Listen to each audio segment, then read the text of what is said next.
LDFിൻ്റെ ഭാഗത്ത് നിന്ന് ഇങ്ങനെ ഒരു ഓഫർ ഉണ്ടായി എന്ന് നമുക്ക് വിശ്വസിക്കാൻ തോന്നുന്നില്ല. 50 ലക്ഷമൊക്കെ ഒരു ബ്ലോക്ക് പഞ്ചായത്ത് പ്രസിഡന്റ് സ്ഥാനത്തിന് ഓഫർ ചെയ്യുക, അതും ഇത്രയധികം ബ്ലോക്കുകൾ ഉള്ള ഒരു മുന്നണിയെ അങ്ങനെ ചെയ്യുമെന്ന് വിചാരിക്കുന്നില്ല. ഇപ്പോൾ ലീഗിൻ്റെ സ്വതന്ത്ര സ്ഥാനാർത്ഥിയായി ജയിച്ചു വന്ന് ഒരാൾ ഇത്ര വളരെ ടൈറ്റായിട്ടുള്ള ഉറപ്പായിട്ടും നറുക്കെടുപ്പിലേക്ക് പോകുമെന്ന് കാണുന്ന ഒരു സ്ഥലത്ത് ഇങ്ങനെ വോട്ട് ചെയ്യണമെങ്കിൽ ആരാണ് അവരുടെ കാര്യങ്ങൾ നിയന്ത്രിക്കുന്നത് എന്നുള്ളതാണ്. ആർക്കാണ് സംഘടനാപരമായി അതിൻ്റെ ഉത്തരവാദിത്വം?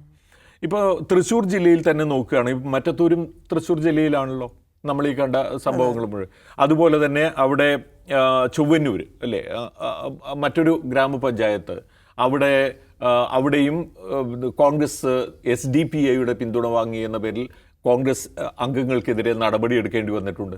മറ്റത്തൂരും മറ്റൊരു സംഭവം. അതുപോലെ തന്നെ ഇപ്പോൾ വടക്കാഞ്ചേരിയിൽ ഇങ്ങനെയൊരു സംഗതി ഉണ്ടായിരിക്കുന്നു. അപ്പോൾ തൃശ്ശൂർ ജില്ലയിലെ കോൺഗ്രസിൻ്റെയും UDFിൻ്റെയും സംവിധാനം എന്താണ് യഥാർത്ഥത്തിൽ എന്നത് നമ്മൾ മനസ്സിലാക്കാൻ ഒരു ഉദാഹരണമായി ഇതിനെ കാണേണ്ടി വരും. അവിടെ ഈ പ്രാദേശിക തലത്തിൽ ആർക്ക് വേണമെങ്കിലും എന്തും ചെയ്തു കൂട്ടാവുന്ന ഒരു സാഹചര്യമാണ് ഉള്ളത് എന്ന് വേണം മനസ്സിലാക്കാൻ. കാരണം DCC തലത്തിലുള്ള ഒരു ഇടപെടൽ അല്ലെങ്കിൽ അതിൻ്റെ മേൽനോട്ടം, നിയന്ത്രണം, ഇനി DCC ജനറൽ സെക്രട്ടറിമാർ അവർക്ക് ഇക്കാര്യത്തിലുള്ള ചുമതലകൾ നൽകിക്കൊണ്ടുള്ള നിയന്ത്രണം അങ്ങനെയൊന്നും ഉണ്ടായിട്ടില്ല എന്നുള്ളതാണ്. മറ്റത്തൂർ ഇപ്പോൾ ഈ TN ചന്ദ്രന് ചുമതലയുണ്ട്, DCC സെക്രട്ടറിയാണ്, ചുമതലയുണ്ട് എന്ന് പറയുന്നുണ്ടെങ്കിൽ അദ്ദേഹം അതിനേക്കാൾ വലിയ തോതിൽ DCCയെ ലംഘിക്കുന്ന ഒരാളാണ്. അപ്പോൾ ഈ പറയുന്ന UDF സംവിധാനം പാടെ തകർന്ന് തരിപ്പണമായ ഒരു സ്ഥലമാണ്. അവിടെ വിജയിച്ചു, അവിടെ ജനങ്ങൾ അവർക്ക് വോട്ട് കൊടുത്തു. തൃശ്ശൂരിൽ ഇപ്പോൾ കോർപ്പറേഷൻ ഉൾപ്പെടെ അവർക്ക് ലഭിച്ചു. പക്ഷേ യഥാർത്ഥത്തിൽ സംഘടനാ സംവിധാനം കൊണ്ടുണ്ടായ നേട്ടമല്ല അത്. ഇവർക്കിടയിലുള്ള ഈ തൊഴുത്തിൽ കുത്ത് യഥാർത്ഥത്തിൽ നടന്നുകൊണ്ടേയിരിക്കുന്നുണ്ട്. അത് ജനങ്ങളുടെ ഒരു തീരുമാനമെന്ന നിലയിൽ അവർ BJP അകറ്റി നിർത്തുക എന്നതുകൂടി കണക്കിലെടുത്തുകൊണ്ടുള്ളൊരു തീരുമാനത്തിലേക്ക് പോയി എന്ന് വേണം മനസ്സിലാക്കാൻ.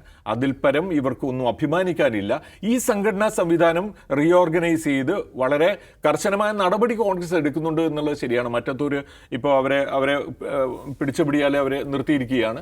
ഇവിടെയും അതുപോലെ നടപടി ഉണ്ടായിട്ടുണ്ട്, ചൊവ്വന്നൂരും ഉണ്ടായിട്ടുണ്ട്. അപ്പോൾ ഇത്തരം കാര്യങ്ങളിൽ വളരെ കർശനമായ നടപടി എടുക്കുകയും അവരെ സംഘടനാപരമായി റീഓർഗനൈസ് ചെയ്യുകയും ചെയ്തില്ലെങ്കിൽ ഇത് ആവർത്തിച്ചേക്കാം എന്നുള്ളതാണ് സ്ഥിതി.